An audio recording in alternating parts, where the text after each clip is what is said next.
Welcome back to the feedingyourfam.com kitchen. I'm Sarah, and today I'm going to be sharing with you my favorite recipe for homemade granola. This granola is so delicious. It is so much better when you make it homemade. You're going to pull it out of the oven. It's going to be warm and crispy. You are going to have to stop yourself from eating it by the handful. Also, just a little bonus, your house is going to smell amazing. Let's jump right in. Okay, this all just goes together in one mixing bowl. So I've just got one large mixing bowl.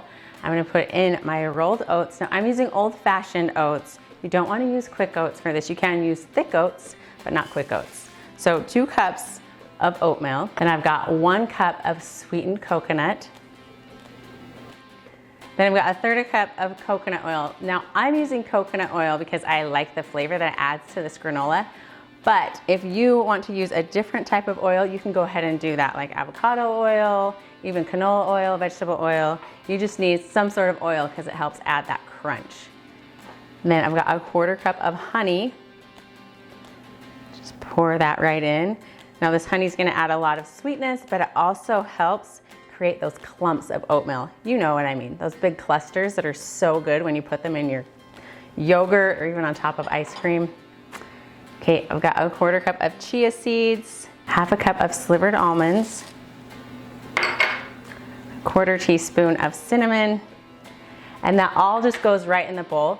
The dried cranberries, we are gonna save those until after it comes out of the oven. If you add those now, they're gonna cook and get super crunchy, too hard to eat in the oven.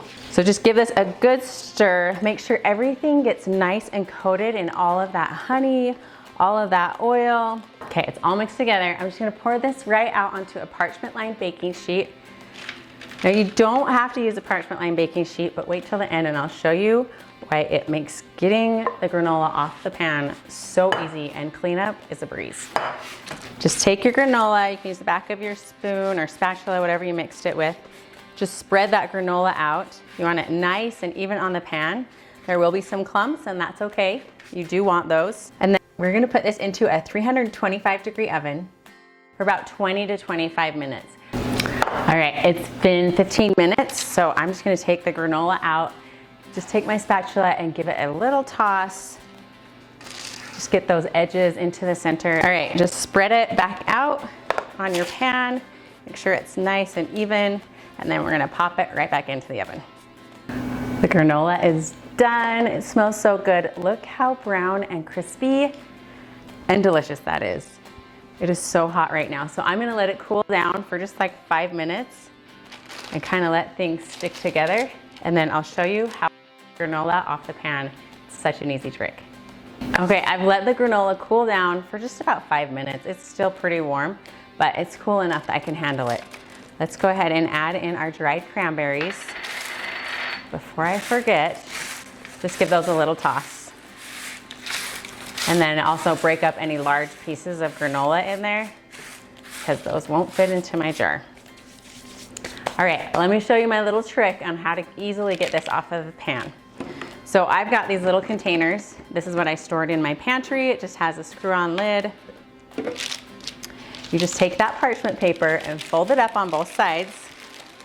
Try to keep everything right in the middle of that paper. And then I fold up the back because sometimes it's like falling out the back on me. That gets messy. So just fold up your parchment paper and then we're gonna dump this right into our little container.